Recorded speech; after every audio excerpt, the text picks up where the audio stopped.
চ্যানেলে আপনাকে স্বাগত। जैसे संग ऐसे रंग। जीव भगवत अंश अविनाशी सच्चिदानंद भगवान की चिन्मय अंश जीवात्मा, लेकिन स्वरूप विस्मृति के कारण, माया के साथ एक संबंध होने का कारण, वो तदात्मता के कारण शरीर धर्मी बन करके संसार चक्र में घूम रहा है अनादिकाल से। शरीर में उसका आत्मबुद्धि हो गया, शरीर मैं हूं, लेकिन ये परिवर्तनशील, ये तो पहले था नहीं, पीछे रहेगा नहीं। विश्व में आगंतुक दृश्यमान, विश्व में दिखता है, ये पहले था नहीं। मत्स्य जठर में शुरुआत, शशान में परिसमाप्ति। ये जाएगा, ये रहेगा नहीं, आगंतुक है। जो संयोग है वहां वियोग अनिवार्य, वियोग सत्य है, संयोग मिथ्या है। कभी कहीं से हमारा संयोग हो जाता है तो समझ लेना ये एक दिन वियोग होगा, उससे संपर्क टूटेगा। मतलब जो पहले था नहीं, पीछे रहेगा नहीं। विश्व में आगंतुक दृश्यमान, समस्त दृश्यमान जगत हम पृथ्वी में जब आए, पहले हम जानते नहीं थे, फिर आके संयोग हुआ। पहले शरीर के साथ संयोग हुआ, फिर हम जान पाए हैं ये हमारे माँ है, ये हमारे पिता है, ये हमारे बंधु है, ये हमारे भाई है, ये हमारे कुटुंब है, ये हमारे स्त्री है, ये हमारे पुत्र है। ऐसे संयोग संयोग संयोग, और उसको हमने अपना मान लिया। अपना मान करके हम भ्रमित हो रहे हैं, जिस कारण हम दुखी होकर संसार चक्र में घूम रहे हैं। सब अपना अपना कर्म लेके आते हैं संसार में, अपना कर्मानुसार वो फल भोगता है। ना हम किसी को सुखी करने वाले हैं, ना किसी को दुख देने वाले हैं। सब अपने कर्म अनुसार सुखी दुखी होते हैं। ना कोई काऊ के सुख दुख दाता, निज कृत कर्म सब फल भोग भ्राता। जीव निज कर्म अनुसार फल भोग प्राप्त करता है, लेकिन जीव अपने कर्तृत्व अभिमान कारण मैं करता हूं, ये कारण कर्म का शुभाशुभ फल भोगता है। आगंतुक, शरीर भी आगंतुक है, तो जानना ये एक दिन संयोग है ना, शरीर ये वियोग होगा। दृश्यमान स्त्री पुत्र कुटुंब परिवार पहले नहीं था, संयोग एक दिन वियोग होगा। घर मकान दुकान जो भी दृश्यमान जगत देखते हो, हम जब आए हैं उसके बाद हमसे संयोग हुआ, ऐसे ही एक दिन वियोग होगा। ये जानना, वियोग अनिवार्य। संयोग मिथ्या है, वियोग सत्य है। एकमात्र भगवान से हमारे नित्य संबंध हेतु कभी वियोग होता नहीं। वो आगंतुक नहीं, ये आगंतुक है, जिस कारण ये वियोग होता है। वियोग के कारण, इसको हम अपना मानने का कारण हम दुखी होते हैं। लेकिन भगवान से हमारे नित्य संबंध पहले था, अभी है, पीछे रहेगा। दृश्यमान जागतिक वस्तु पदार्थ से पहले संबंध नहीं था, अभी हम मान लेते हैं, लेकिन अभी भी नहीं है, पीछे भी नहीं रहेगा। अनित्यम सुखं लोकमिमां प्राप्य भजस्व माम। अर्जुन, संसार अनित्य है, ये संसार सुख शून्य है, किसी को सुख मिला नहीं, मिलता नहीं है, सुख है नहीं। प्राप्य भजस्व माम, ये मानव तनु पा करके मेरा भजन करो, मेरा भजन करो। भजन क्या करें? संसार में इतना बाधा, आदि व्याधि उपाधि दुख दन्य दारिद्र्य, नाना प्रकार घात प्रतिघात द्वंद्व संघात, प्रतिकूल परिस्थिति, इसके अंदर कैसे भजन करेंगे? ठीक है, जो घर छोड़ के आ गए हैं वो कैसे भजन करेंगे? उसको तो घर छोड़ना संभव नहीं। ऐसे कि छोड़ करके जंगल चले जाएंगे, ऐसा होना संभव नहीं है। और जंगल जाने से भी कोई लाभ नहीं है। संसार है मन में, संसार वन में नहीं, संसार घर में नहीं। स्त्री पुत्र कुटुंब परिवार धन जन वित्त वैभव विषय, ये सब संसार नहीं है। वासना ही संसार, आसक्ति है संसार का जड़। जिसका आसक्ति नहीं है उसका संसार क्या है? वासना नहीं है तो संसार नहीं है। और समस्त आसक्ति का जड़ शरीर में आत्मबुद्धि मैं हूं। इसके कारण शरीर संबंधी वस्तु में हमारा आसक्ति, अपनापन। शरीर अपना है तो शरीर संबंधी वस्तु अपना है, स्त्री पुत्र कुटुंब परिवार। ये भ्रमित हो रहा जीव। ये मानव तनु पा करके जो ये संसार चक्र से मुक्त होने के लिए, परम आनंद पद शांतिवाद प्राप्ति के लिए प्रयत्न नहीं करते हैं, वो आत्महत्याकारी। मान लो वो है इतना सुंदर भगवान ने कृपा करके समस्त सृजन शक्ति के द्वारा, बड़ी भगवान जितना रचना किया है ना सृष्टि, सबसे सुंदर रचना मानव तनु है, सबसे सुंदर रचना। ज्ञान बुद्धि विवेक विचार सब दे करके भरपूर करके दे दिया है, लेकिन दुरुपयोग के कारण हम भ्रमित होकर के और नरक की ओर जाने के लिए कोशिश करते हैं। लेकिन भगवान सृष्टि किया बड़े सुंदर ढंग से। ये चेतन सत्ता का चतुर्विध प्रकाश है। चेतन, जो चेतन भगवत अंश जीव विनाशी, चेतन अमल सहज सुख रसी, चैतन्य सत्ता का 4 प्रकार प्रकाश है। एक है आवरित चेतन, एक है संकुचित चेतन, एक है मुकुलित चेतन, एक है विकसित चेतन। चेतन सत्ता एक ही चेतन सत्ता, अलग नहीं है। एक कीड़ा मकोड़ा में जो चेतन सत्ता है, हम में जो चेतन सत्ता है, उसमें कोई भेद नहीं है, और तत्व में भी भेद नहीं है। वो भी चतुर्विंशति तत्व, ये भी चतुर्विंशति तत्व। चतुर्विंशति तत्व माने 24 तत्व से बनते क्या है वो? पंच महाभूत, 10 इंद्रिय, तो 15 हो गया। अग्नि जल आकाश वायु पृथ्वी, ये पंच तत्व हो गया। शब्द स्पर्श रूप रस गंध 5 हो गया। मन बुद्धि चित्त अहंकार ये 4 हो गया। ये चतुर्विंश तत्व से बना, ये सब शरीरधारी एक ही है। वो भी चतुर्विंश तत्व, ये भी मनुष्य, ये चतुर्विंश तत्व।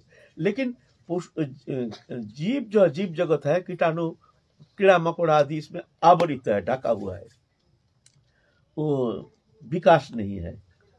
अन्नमय कोश, प्राणमय कोश, मनोमय कोश, विज्ञानमय कोश, आनंदमय कोश, ये 5 कोश से ढका हुआ है, उसका विकास नहीं। हमारे कीड़ा मकोड़े में अन्नमय कोश और प्राणमय कोश, 2 कोश का विकास है। अन्नमय कोश शरीर, पंचभूत अग्नि जल आकाश वायु पृथ्वी, और प्राणमय कोश प्राण क्रिया देखने में आता है। मनोमय कोश ढका हुआ है, उसका मननशीलता है नहीं। कीड़ा मकोड़ा पशु पक्षी आदि जो इनके मन, हमारे जो चिंतन करने का शक्ति है, उनमें चिंतन करने का शक्ति है नहीं। वो एक प्रकृति के स्वाभाविक नियम से चलता है। वो जानता नहीं है हमको क्या करना है, हम क्या कर रहे हैं। एक कुत्ता चल रहा है, भग रहा है, वो जानता नहीं है मेरे को कहाँ जाना है, मैं कहाँ जा रहा हूँ, किस लिए मैं जा रहा हूँ, वो जानता नहीं है। एक प्रकृति के स्वाभाविक प्रेरणा से वो चलता है, वो मननशीलता है नहीं। लेकिन मनुष्य में और एक कोश का विकास हो गया, मननशीलता, मनोमय कोश, फिर विज्ञानमय कोश, फिर आनंदमय कोश। तो पहले आवरित चेतन, वृक्ष लता आदि आवरित चेतन, इसमें चेतन है लेकिन आवरित चेतन सत्ता का कोई विकास नहीं। जैसे सेंसलेस होकर रहने से, जिस तरह से हम रहते हैं अचेतन होकर के, काटने से भी फिर पता नहीं चलता है। जैसे मेडिकल कहीं ऑपरेशन करते हैं, क्लोरोफॉर्म करके फिर एक ऑपरेशन को पता नहीं चलता है। ऐसे ही ये वृक्ष लता चेतन है, लेकिन उसका विकास न होने के कारण उसको कष्ट महसूस, कुछ चिंतन कर नहीं सकता है। फिर है संकुचित चेतन, यह आवरित चेतन। फिर है संकुचित चेतन, कीड़ा मकोड़ा, थोड़ा सा चैतन्य सत्ता का थोड़ा सा विकास हुआ है। कीड़ा मकोड़ा मक्खी आदि, थोड़ा सा चेतन सत्ता का विकास हुआ है, इसको कहते हैं संकुचित चेतन। फिर है मुकुलित चेतन, और चैतन्य सत्ता का और थोड़ा विकास हुआ। हाथी घोड़ा कुत्ता आदि, जो बंदर आदि, ये मुकुलित चेतन, चैतन्य सत्ता का और विकास हुआ है। बंदर आदि ये तो बहुत सारी, इनमें थोड़ा इतना विकास है, उसके द्वारा तो बहुत कुछ कराते हैं आजकल, है बहुत कुछ करते हैं, काम करा सकते हैं उसके द्वारा। मुकुलित चेतन। और मनुष्य है विकसित चेतन, विकास, मन बुद्धि चित्त अहंकार, ये सब दे करके ज्ञान विकास। वो चाहे तो ये, अगर ये ढका हुआ है, वो अगर चाहे हम उन्मोचन करेंगे, वो अनंत शक्ति सामर्थ्य उसके अंदर निहित है, बीज रूप में उसके अंदर निहित है, ढका हुआ है। थोड़ा विकास, विकास के लिए चाहिए थोड़ा साधना। साधना करने से इसके अंदर ही ढका हुआ है। जैसे एक बीज है, एक बीज के अंदर सब कुछ है, एक पूरा वृक्ष है, लेकिन दिखने में आता नहीं है, लेकिन सब कुछ है उसमें अंदर। मिट्टी में जब प्रोथित किया जाता है, फिर पानी सिंचन किया जाता है, मिट्टी के संपर्क में आकर के फिर वो पेड़ बन जाता है, पौधा बन के आता है। बीज से पौधा नहीं होता है, बीज ही पौधा बन के आता है। बोलते हैं बीज से पेड़ होता है, बीज से होता नहीं है, बीज ही पेड़ बन के आता है। सब है उसके अंदर। जब तक मिट्टी के संपर्क में नहीं आता है, उसको सिंचन किया नहीं जाता है।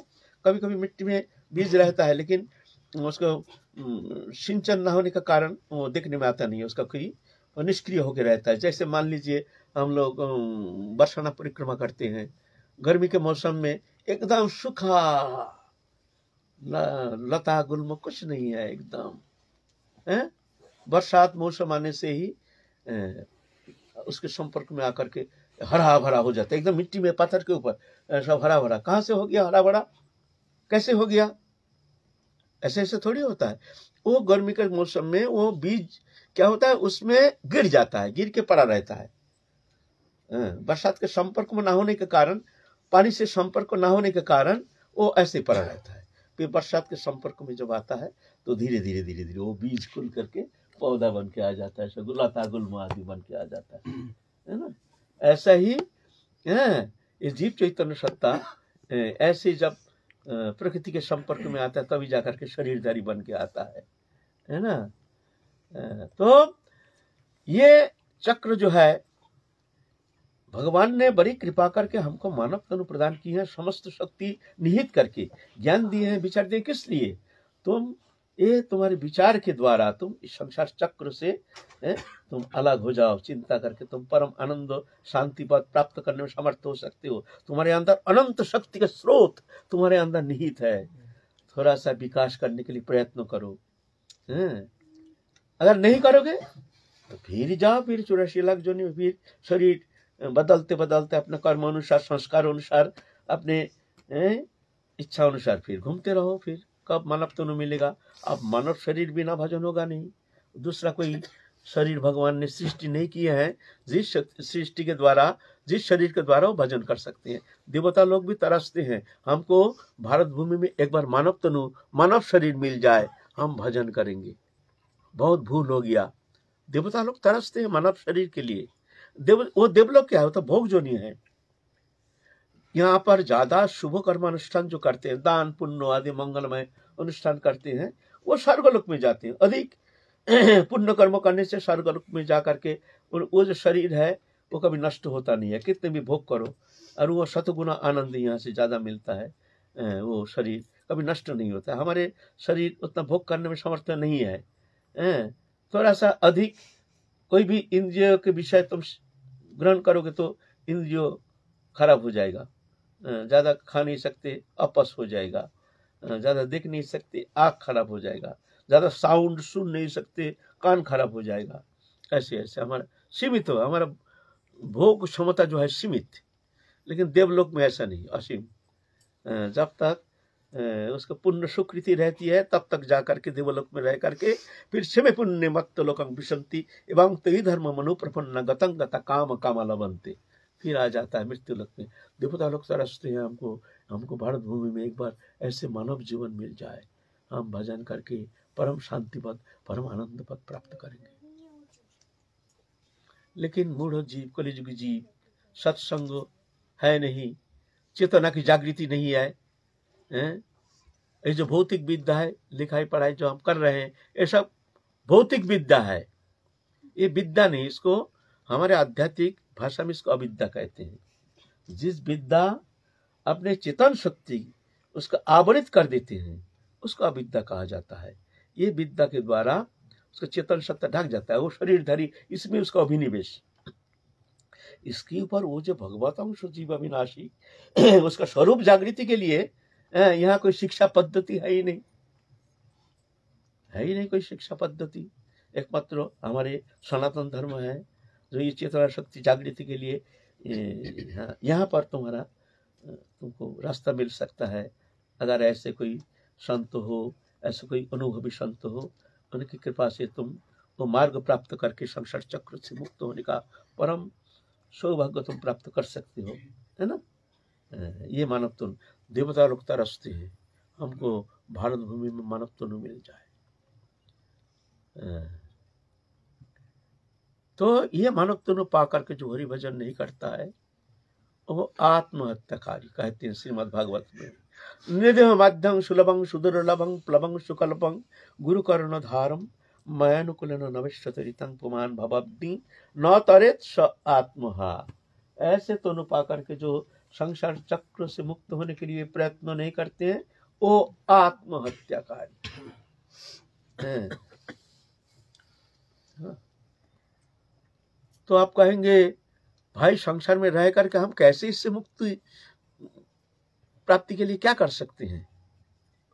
कोई सहज उपाय तो बताओ।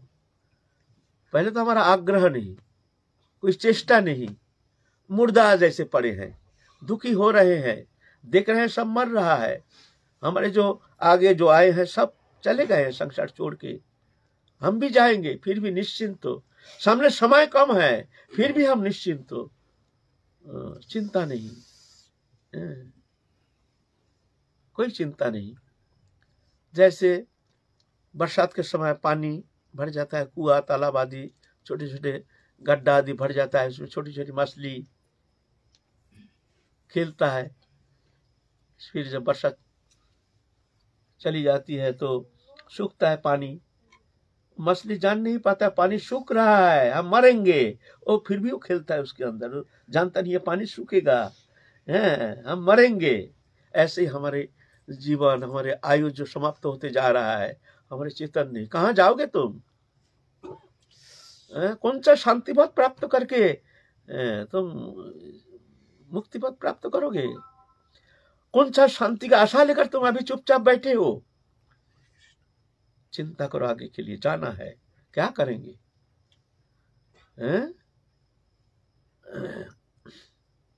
सहज उपाय बताओ।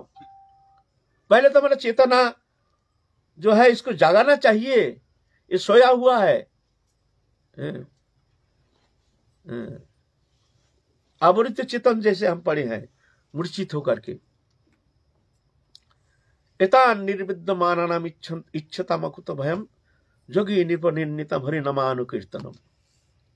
हरिनाम संकीर्तन सरल सहज उपाय शास्त्र बताते हैं। कलि युग में हरिनाम किसी को कहने का आवश्यकता है नहीं, सिर्फ सहज उपाय। मन में जान लो ये संसार मेरा नहीं, ये शरीर मैं नहीं, शरीर संबंधी वस्तु मेरा नहीं, मैं भगवान से संबंधित हूँ, हम भगवान के हैं, भगवान हमारे हैं, ये सत्य है। ये शरीर अनित्य है, देहोदैहिक वस्तु पदार्थ ये अनित्य है, पहले था नहीं, पीछे रहेगा नहीं, बीच में दृश्यमान आगंतुक, इससे हमारा संबंध था नहीं, है नहीं, होगा नहीं, होता नहीं, हो नहीं सकता, ये सत्य है। मानो या ना मानो ये तुम्हारा मामला है। नहीं मानो तो घूमते रहोगे संसार चक्र में, मानोगे तो तुमको मुक्ति का रास्ता मिल जाएगा। मुक्ति कहाँ? एक भावना, भावना का परिवर्तन। ये फिजिकल प्रिपरेशन नहीं, मेंटल प्रिपरेशन चाहिए। शरीर रंगा लिया, कपड़ा रंगा लिया, घर छोड़ के, ये सब चलता नहीं इसमें। ये तो अंतःकरण की ये मामला है, भावना का परिवर्तन लाना है। ऐसे मान करके संसार में अनासक्त होकर के स्त्री पुत्रों कुटुंब परिवार लेके रहो, सिर्फ जानो जे ये तुम्हारा नहीं। धन जन वित्त वैभव सब लेकर रहो, खाओ पियो, जैसे रह रहे हो रहो, सिर्फ मन में जान लेना और मान लेना क्या ये सब तुम्हारा नहीं, तो काम बन जाएगा। लेकिन हम अपना मानने का कारण बंधन दशा प्राप्त होकर के संसार चक्र में घूम रहे हैं। अपना मान, सिर्फ अपना मानना, मन से हटा दो मुक्ति। ये मान्यता है। संसार क्या है? एक स्वीकृति है, मान्यता है, कुछ नहीं है। सुख दुख हर्ष विषाद जो भी हम प्राप्त करते हैं सब मान्यता है, वास्तव सत्यता है नहीं। स्त्री पुत्र कुटुंब परिवार मेरा है, मान्यता है। एक दृष्टांत तो देते हैं हम, दृष्टांत शायद आगे भी दिए हैं। कैसे है संसार? दो स्त्री जा रही है, सड़क पक्की सड़क है, जा रही है कुआं में पानी भरने के लिए घड़ा लेकर के, और इधर एक्सीडेंट होकर एक बच्चा मर गया है और बहुत सारे लोग घिरे हुए हैं, बच्चा ढका हुआ है। वही गांव का बच्चा और वही मैया, दो मैया है जो गांव का ही है, जा रही है। अब उधर से एक व्यक्ति आ रहे थे, कहते अरे ये गोपाल के माँ तुम कहाँ जा रही हो? हाँ, और वो तो बात करते करते जा रही थी, पानी में हाय हाय किसका बच्चा देखो मर गया है, उसका माँ का ना जाने क्या दशा हो रही है, इतनी छोटी बच्चा मर गया है, किसका बच्चा मर गया, जा रही है। एक व्यक्ति उधर से आ रहे हैं, कहते हैं अरे ये गोपाल के माँ तुम कहाँ जा रही हो? अरे तुम्हारा गोपाल एक्सीडेंट होकर मर गया, ये तुम्हारा गोपाल है, तुम जानती नहीं हो, तुम कहाँ जा रही हो? तुम्हारा बच्चा मर गया है। अरे मेरा बच्चा, ओ कलशी फेंक कर, अरे मेरा गोपाल, अरे मेरा गोपाल, एकदम भक्ति भक्त, अरे मेरा गोपाल, हाय हाय भक्ति अरे पागल जैसे। और उधर से एक व्यक्ति फिर इधर जा रहे थे, कहते अरे ये बावड़ी तो इसे रो क्यों रही है? मेरा गोपाल मर गया है। हर वो तेरा गोपाल थोड़ी है, वो तो तेरे पड़ोसी फलाना नाई के एक बच्चा है, उसका नाम भी गोपाल, वो मर गया है। तेरा गोपाल तो खेल रहा है, हम देख के आए हैं अभी, वो तो खेल रहा है अभी, हम अभी देख के आए। मेरा गोपाल नहीं, हट बावड़ी कहीं के, हम अभी देख के आए, खेल रहा है। शांति। हाँ, अब घड़ा लेके, अच्छा देखिए कैसे नाटक। जब बच्चा तो ढका हुआ है, पहले जा रही थी, उसमें उसका कोई कष्ट नहीं, शोक नहीं, संताप नहीं, किसका बच्चा मर गया देखा नहीं। फिर जब रोना पीटना शुरू हो गया, मेरा बच्चा, ये आरोप मात्र, वो मान लिया मेरा बच्चा मर गया, आरोप के कारण वो रोना शुरू हो गया, देखा नहीं उसका बच्चा ने किसका बच्चा, आरोप। फिर एक जन के बाद से वो आरोप हट गया जी वो बच्चा मेरा नहीं, रोना भी बंद हो गया, देखा नहीं, पहले भी देखा नहीं, बीच में देखा नहीं, पीछे देखा नहीं, ढका हुआ ऐसे ही पड़ा है, नाटक हो गया। सिर्फ आरोप प्रत्यारोप, आरोप हो गया मेरा है, रोना शुरू, आरोप हट गया मेरा नहीं, रोना बंद, है ना। ये संसार ऐसा, आरोप मेरा बेटा है, मेरा ही विषय संपत्ति सब मेरा है, बंधन है। साधु छोड़ करके आता है, जल जाता है, क्या उसका कोई फर्क नहीं पड़ता, क्यों? वो मेरापन हट गया, मेरा नहीं, रोना नहीं, मेरापन हट गया, झमेला मिट गया, आया हर्ष नहीं, गया विषाद नहीं। ये आरोप प्रत्यारोप, संसार दृश्यमान जागतिक वस्तु पदार्थ सिर्फ आरोप प्रत्यारोप मात्र, आरोप को हटा लो, मेरा नहीं, तो सी मुक्ति तुम्हारे हाथ में है, मुक्ति तुम्हारे हाथ में है ना। सिर्फ भावना का एक परिवर्तन लाना है, और क्या करना है? तत्सहित हरि नाम, भगवान का नाम किसी को कहने का आवश्यकता नहीं है, भगवान का नाम रटते रहो। नाम है बीज स्वरूप, उसके अंदर सब निहित है, नाम रूप गुण लीला समस्त शक्ति निहित है नाम में। कलिजुग केवल हरि नाम, केवल हरि नाम, केवल हरि नाम, हरिनाम हरिनाम हरिनाम केवलम, कलौ नस्ति व गतिरन्यथा। कलिजुग में ये हमारे सनातन धर्म के ये सिद्धांत है। कोई भी संप्रदाय, कोई भी भजन पद्धति अपना, नाम उसमें अवश्य, नाम ही प्रधान है, नाम ही मूल साधन के मूल विषय वस्तु है, नाम। इसीलिए नाम रटने का प्रयत्न करना चाहिए, भावनात्मक परिवर्तन लाना है। ये परिवर्तन आ गया तो तुम्हारा मंगल तुम्हारा हाथ में है, ये मुक्ति तुम्हारे हाथ में है, मुक्ति तुम्हारे हाथ में है। मुक्ति कुछ नहीं है, मुक्ति है भावना का परिवर्तन, मुक्ति तुम्हारे भीतर है। तुम संसार को अपना मान लिया, बंधन हमारा नहीं है, हम प्रभु के हैं, भगवान हमारे हैं, हम भगवान के हैं, तो मुक्त एक मान्यता मात्र। मान्यता ही बंधन का कारण। मान्यता हट जाए तो मुक्ति, बस तो मुक्त हो, बंधन तो है ही नहीं। सिर्फ एक मान्यता। बाबा हैं?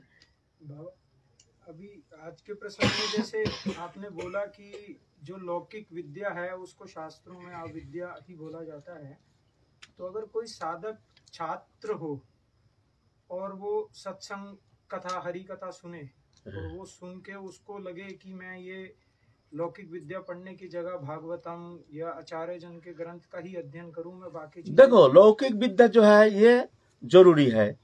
अपने काम धाम कुछ भी करो, इसमें बुद्धि का विकास होता है ना। ये लौकिक विद्या, ये इसके साथ साथ अगर आत्मिक विद्या, इसके चेतना शक्ति का जागरण होता है तो लौकिक विद्या के द्वारा बहुत मंगल कार्य साधन कर सकता है। ये सहयोगी होती है लौकिक विद्या। लेकिन इसके साथ आत्मिक विद्या, चेतना शक्ति का कोई विकास नहीं, जड़ीय बुद्धि, तो ये लौकिक विद्या ये कभी कभी ये विघातक हो जाता है। एक दुर्जन, मान लो एक दुर्जन पहले से चोरी करता है, बदमाशी करता है, डकैती करता है, बुद्धि खराब है, लेकिन पढ़ाई लिखाई में बहुत तेज है, वो बहुत एजुकेशन ले लिया, तो बड़ा होकर के उसका दुष्टता तो जाता नहीं है, वो विद्वत्ता के द्वारा बड़ा विघातक कर्म करने में समर्थ हो जाता है। बड़ा बड़ा घोटाला कर लेता है कलम के द्वारा। पहले कलम चोरी करता है बचपन में, फिर कलम के द्वारा चोरी करना शुरू हो जाता है। विद्वान हो गया ना, उसका विद्वत्ता देश के लिए, समाज के लिए, जाति के लिए विघातक हो जाए, अपने लिए विघातक हो जाता है वो विद्वत्ता। एक मूर्ख उतना खतरनाक नहीं होता है, उतना हानिकारक नहीं होता है। एक भौतिक विद्या माने जो एजुकेशन बहुत प्राप्त किए हैं लेकिन है दुर्जन, वो बड़ा खतरनाक होता है। मान लो एक जन डॉक्टर हो गया, वो तो कैसे करके पैसा खींचेंगे। गरीब को अरे कुछ पेट में दर्द, अरे ये तो तुम्हारा ये हो गया, ऑपरेशन करना पड़ेगा तुम्हारा, ऑपरेशन करना पड़ेगा, एपेंडिसाइटिस फलाना फलाना बोल करके ऑपरेशन करके किडनी को निकाल लेते हैं लोग।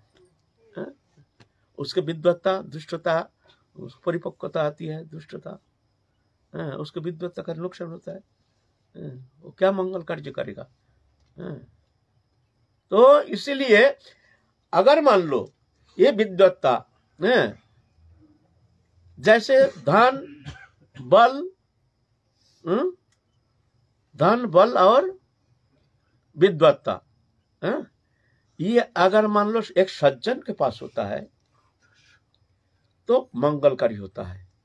और ये तीनों वस्तु सब काम में वस्तु है, धन चाहिए, बल और विद्वत्ता,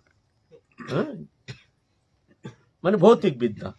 ये चाहते हैं संसार जीवन में बहुत ही जरूरी है। हमको पैसा चाहिए, बल हमारे ताकत चाहिए हमारे, और ज्ञान। तो एक दुर्जन का हाथ में तीनों रहने से तीनों विघातक है, एक सज्जन के पास रहने से मंगलकारी होता है। मान लीजिए कैसे, धन है, एक दुर्जन का पास धन है, वो क्या करेगा, दुष्टता करेगा, उसको दुरुपयोग करेगा, व्यभिचार करेगा। दुर्जन तो सत्कर्म में लगाएगा नहीं, धन उसका नाश के कारण होगा, समाज का नाश का कारण होगा। बल ताकत है, इसको सताएगा, उसको सताएगा, सज्जन को सताएगा, हम देख लेंगे तुमको, हम देख लेंगे तुमको। बल है, ताकत है, तो समाज के लिए विघातक, अपने लिए विघातक। विद्वत्ता, वो विद्वत्ता भौतिक विद्या के कारण वो दुष्टता में लगाएगा वो विद्वत्ता। और सज्जन के पास होता है धन होता है, तो वो धन गरीब दुखिया आदि के सेवा करते हैं, भाई इसका प्रयोजन है, साधु संत की सेवा करते हैं, कोई मंगल कार्य में लगा, धन है उसका, बल है, सज्जन को सहयोग करते हैं। अच्छा कोई चिंता नहीं, हम तुमको सहयोग देंगे, तुम चिंता मत करो, है ना, बल है, उसको सदुपयोग होता है उसका। और विद्वत्ता तो है, विद्वत्ता के द्वारा दूसरे का मंगल करते हैं, उसको भी शिक्षा प्रदान करते हैं, उसका ज्ञान है, विवेक है, दूसरे का भला करते हैं। तो इसीलिए ये सज्जनता, ये तो हमारे आध्यात्मिक जो विद्या है, ये इसमें है, निहित है। जैसे हमारे सनातन धर्म क्या है, जैसे हमारे हिंदू धर्म है, क्रिश्चियन धर्म है, मुसलमान धर्म है। कोई कह दे जो भाई तुम तो हिंदू हो, तुम्हारा धर्म क्या है? शायद ही कोई उत्तर दे सकता है। कोई कहा हाँ ये पूजा पाठ ये सब, हाँ हाँ जिसका मन में जो आया कुछ कह दिया। लेकिन सनातन ये धर्म क्या है? हिंदू धर्म क्या है? हिंदू शब्द आया है सिंधु प्रदेश में, जब सिंधु सभ्यता वहाँ विकास हुआ है। पंचनदी देश, इरावती, चंद्रभागा, शतद्रु वितस्ता, सिंधु, वहाँ पर पहले सिंधु सभ्यता का विस्तार हुआ। सिंधु सभ्यता वहाँ के जो सभ्यता है उसको हिंदू सभ्यता कहते, वहां से विस्तार प्राप्त किया इधर, इसलिए इसको वहाँ के आचरण करते थे जो धर्म, उसको कहते हैं हिंदू धर्म। वास्तव में हमारे धर्म का नाम है सनातन धर्म। हमारे धर्म का नाम हिंदू धर्म नहीं। हिंदू धर्म सिंधु प्रदेश में ये सभ्यता का विकास के कारण इसको कहते हैं ये हिंदू सभ्यता। लेकिन हमारा धर्म का नाम है सनातन धर्म। सनातन शब्द का माने पहले था, अभी है, पीछे रहेगा। सनातन नित्य, ये भगवान से आया है। तुम्हारा धर्म क्या है? धर्म का परिभाषा क्या है? अहिंसा, सत्यम, अस्त्यम, शौचम, संयमम एवं च एतत् समर्शिकं पृष्ठ धर्मस्य पंच लक्षणम। हमारा धर्म क्या है? अहिंसा, सत्यम, सत्य, सत्य बोलना, सत्य आश्रय करना, सत्य मार्ग अवलंबन करना, जो सत्य है उसको धारण करना। अस्त्यम, चोरी ना करना। चोरी ना करना माने जो हम किसी का चोरी करते नहीं है तो बोलना, ऐसा नहीं। चोरी बहुत प्रकार का होता है, बहुत प्रकार। हम रिश्वत लेते हैं, चोरी है। हम बिजनेस करते हैं, ठगते हैं, 2 नंबरी वस्तु देकर के पैसा कमाते हैं, ये चोरी है। हम किसी को नौकर रखे उसको पेमेंट देते नहीं है, चोरी है। जिसको 8 घंटा खटाना, इसको काम कराना है, उसको 18 घंटा काम कराते हैं, करा के पैसे देते, ये चोरी है। चोरी बहुत प्रकार का है, इसीलिए सब प्रकार का वर्जित। हम रिश्वत लेते नहीं हैं, हम कोई प्रकार अन्याय कार्य करते नहीं। यह है अस्त्य। अहिंसा, सत्यम, अस्त्य, शौचम, शुचिता, अंत शौचो बहुशौचो। बहिशौचो साफ सफाई रखना, हाथ पाँव धो करके घर में जाना, कपड़ा बदलना इत्यादि सब। अंतकरण शुचिता, मन में काम, क्रोध, लोभ, हिंसा, देश, ये सब विकार आने से अंतकरण अशुद्ध, अपवित्र हो जाता है, अशुच हो जाता है, अशुचि। उस अंतकरण में भजन होना संभव नहीं है। अंतकरण की शुचिता, मन में कभी हीन भावना, नीच भावना, ये सब नहीं आना चाहिए। अंत शौच इसको कहते हैं। मन में कभी गंदा भाव आ गया, गंदा विचार आ गया, क्रोध आ गया, तो मान लीजिए उस समय हमारे अंतकरण दूषित हो गया, अशौच, हम अशुचि हो गया। उस समय क्या करना चाहिए? तो होता ही है ना, उस समय एकांत में बैठ करके कुछ समय के लिए नाम जप करो, भगवान से प्रार्थना करो, प्रभु हमारे अंतकरण अभी दूषित हो गया, तुम हमारे अंतकरण को परिशुद्ध कर दो। ये शुचिता। अहिंसा, सत्यम, अस्त्यम, शौचम, संयमम। संयम, इंद्रिय संयम, बहिसंयम और अंतकरण संयम। हमारे मन भोग वृत्ति नाना रकम, ना जाने क्या क्या भोग विषय में हमारा मन भाग रहा है ना, उसको संयमन करने का चेष्टा, ये संयम। यह है धर्म का फाउंडेशन। अहिंसा, सत्यम, अस्त्यम, शौचम, संयमम एवं च एतत् समर्शिकं प्रत्येक धर्मस्य पंच लक्षणम। ये 5 लक्षण धर्म का है, ये फाउंडेशन। इसके ऊपर हमारे आराधना, उपासना वो होगा। ये अगर नहीं है तो उपासना होना संभव नहीं है, उसमें भजन होना संभव नहीं है ना। कितना ऊंची धर्म है हमारे, और ये जानते नहीं है। ये सेकुलरवादी मूर्ख जानते नहीं है धर्म क्या है। वो नहीं, ये हम सेकुलर, हम धर्म मानते नहीं है। धर्म नहीं तो अधर्म को मानते हो। धर्म तो मानना ही पड़ेगा। धर्म बिना तो मनुष्य ही नहीं। आहार, निद्रा, भय, मैथुन च समन्नम एतत् पशुभिर नरानम। धर्म ही तेषां अधिक विशेषो धर्मेण हीना पशुभि समाना। बोलते आहार, निद्रा, भय, मैथुन ये पशु में और मनुष्य में बराबर है। लेकिन मनुष्य श्रेष्ठ क्यों? धर्म ही तेषांग अधिक विशेष। मनुष्य धर्माचरण कर सकते हैं, पशु नहीं कर सकते। ये विशेषता के कारण मनुष्य श्रेष्ठ है। अगर वो धर्माचरण नहीं करते हैं, धर्म को नहीं मानते हैं, तो पशु से भी अधम है, पश्चादम। अधम क्यों? न पशु से अवगुण ज्यादा है ऐसे मनुष्य में। पशु ठगता नहीं है, मनुष्य ठगता है। पशु झूठ नहीं बोलता है, ये झूठ बोलता है। पशु परश्री कातरता नहीं है, दूसरे का भला देख जलता नहीं है, ये परश्री कातरता है। पशु में कौटिल्य नहीं है, कुटिलता। बाहर में दिखा रहे हैं कुछ, भीतर में कुछ। बाहर में दिखा रहे हैं तो मित्र जैसे व्यवहार कर रहे हैं, भीतर में चक्कू चला रहे हैं, कौटिल्य। पशु में कुटिलता नहीं है। बहुत सारे अवगुण मनुष्य में है, पशु में है नहीं। आप चिंता कीजिए, है ना, देखने में तो है मनुष्य जैसे, ओहो ज्ञान बुद्धि विचार विवेक सब कुछ है, लेकिन पशु से भी अधम अगर धर्म को मानता नहीं है। और हमारा सनातन धर्म में, अभी वर्तमान हिंदू धर्म में सबसे विघातक हो गया ये सेकुलरवादी। ये हमारा धर्म का क्रिटिसाइज करता है, धर्म जानता नहीं है क्या है धर्म, हिंदू धर्म, सनातन धर्म। ये दूसरा धर्म का प्रशंसा करता है, हिंदू धर्म का। कोई कुछ कहता है, कोई तिलक कंठी आदि धारण करते हैं, कुछ इसका क्रिटिसाइज करते हैं, बहुत विरोध करते हैं। ये धर्म जानता नहीं है, मूर्ख से भी अधम है। इनको पूछो गीता का एक श्लोक तुम व्याख्या करके सुनाओ, क्या जानते हो हमारा धर्म संबंध में। सेकुलरवादी, मुसलमान धर्म में सेकुलरवादी है नहीं, क्रिश्चियन धर्म में सेकुलरवादी है नहीं। ये हमारे हिंदू धर्म में, सनातन धर्म में ये हमारा पॉइजन आ गया, सेकुलरवादी। ये एक विशेष एक पार्ट जो हमारे सनातन धर्म में हिंदू को दुर्बल कर रहे हैं। इसका रिजल्ट क्या होगा? दूसरा धर्म हावी हो जाएगा, 2 दिन पीछे हावी हो जाएगा। तुम सेकुलरवादी, वो कितने भी सेकुलर बनो, वो तुमको मानेगा नहीं। आ जाए ना, और कुछ दिन बाद, अभी 30% है, 40% होने दो ना, पता चलेगा तुम्हारा सेकुलरवादी। अभी भी हम चेतन नहीं, अभी भी हम सो रहे हैं। वो लोग जाग रहे हैं, हम सो रहे हैं, अघोर निद्रा में सोए हुए हैं अभी तक। अभी तक इतिहास से शिक्षा नहीं लेते हैं। जागे हैं, जानते हैं, बहुत आगे बढ़े हैं देश जो लोग जानते हैं, चाइना, फ्रांस, बर्मा टर्मा जानते हैं, जाग रहे हैं वो लोग, लेकिन हम सोए हुए हैं। इसका कीमत कौन चुकाएगा? कीमत हमको चुकाना पड़ेगा।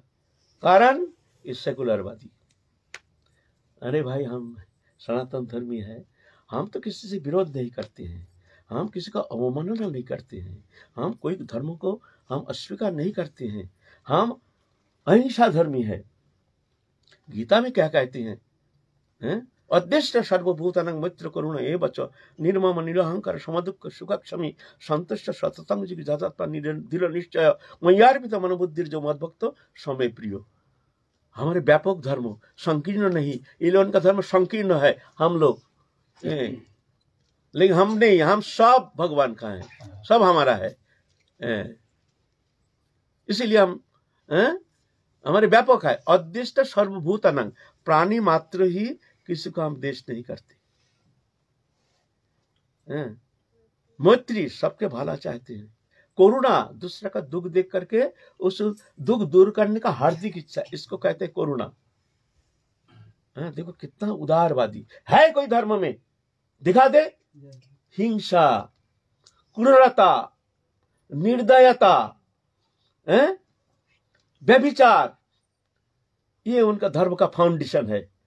धर्म कहते हैं, धर्म का परिभाषा जानता नहीं है, धर्म का परिभाषा ही जानता नहीं है। एक उन्मादना, उन्मादना इनका धर्म का स्वरूप है। अरे भाई, सब तुम्हारा जो ईश्वर है वो हमारा ईश्वर एक ही जन है, 10 जन नहीं है, एक ही जन है। सब भगवत अंश है, सब एक ही सत्ता है। लेकिन अभी ऐसे धर्म का परिभाषा दे रहे हैं, जिस कारण विखंडित हो रहा है। भारत विखंडित क्यों हुआ है? ये धर्मीय संकीर्णता के कारण। भारत इस कारण है ये संकीर्णता, धर्मीय संकीर्णता। बहुत दुख की बात है। क्या वास्तव में ही उनके धर्म में हिंसा और द्वेष और धर्म ये में सब ऐसा है ही नहीं, धर्म में ऐसा है ही नहीं, उनका धर्म में ऐसा है नहीं। ये उन्मादना, जानते नहीं है अपना धर्म संबंध में, इनका कोई धर्म संबंध में कोई ज्ञान नहीं है। उन्मादना, क्रूरता, निर्दया, व्यभिचार, ये इसको धर्म कहते हैं। कुछ हमारे हिंदू धर्म में भी ऐसा है, हमारे हिंदू धर्म में भी ऐसे है। बहुत सारे देवी पूजा करते हैं। कलकत्ता में भाई एक जगह रातें रात वो जगह साफ सफाई कर, गंदगी सब पड़ा हुआ है, उसको साफ सफाई करके जोर करके चंदा अदा करके ऐसे लाखों रुपया के द्वारा पेंडल फेंडल बना करके लोकरंजन मनोरंजन ही उनका उद्देश्य है। एक मूर्ति स्थापन करके 3 दिन पीछे उसको पटाक दो पानी में, पता है ना। तो लोग क्या कहते हैं हिंदू धर्म है, वास्तव में हिंदू धर्म नहीं है। ये धर्म के नाम में हम इसको व्यभिचारी कहेंगे। ऐसे देवी पूजा है, लेकिन ऐसे देवी पूजा से कोई मतलब नहीं, आराधना से कोई मतलब नहीं, भाईचारा से कोई मतलब नहीं। एक उन्मादना, शराब पीते, नाचते गाते हैं, लड़ाई करते, दंगा करते हैं, आनंद मौज मस्ती। तो बाहरी लोग क्या देखेंगे, अरे देखो यह है हिंदू धर्म। अरे हमारे हिंदू धर्म क्या है, एक अंतःकरण की जो शुद्ध संस्कार है। अहिंसा सत्यम अस्त्यम शौचम संयमम एवच एतत् समष्टिकं प्रोक्त धर्मस्य पंच लक्षणम। ये धर्म का 5 लक्षण है। यह है हमारा सनातन धर्म, व्यापक है, सब भगवत अंश है। ईश्वर अंश जीव विनाशी चेतन अमल सहज सुख राशि, सब भगवत अंश है। ना जानने का कारण लड़ाई, भेद बुद्धि, ये धर्मीय संकीर्णता भारत को द्विखंडित किया है। आगे और क्या होने वाला है। जय जय श्री राम। सद्गुरुदेव भगवान की जय।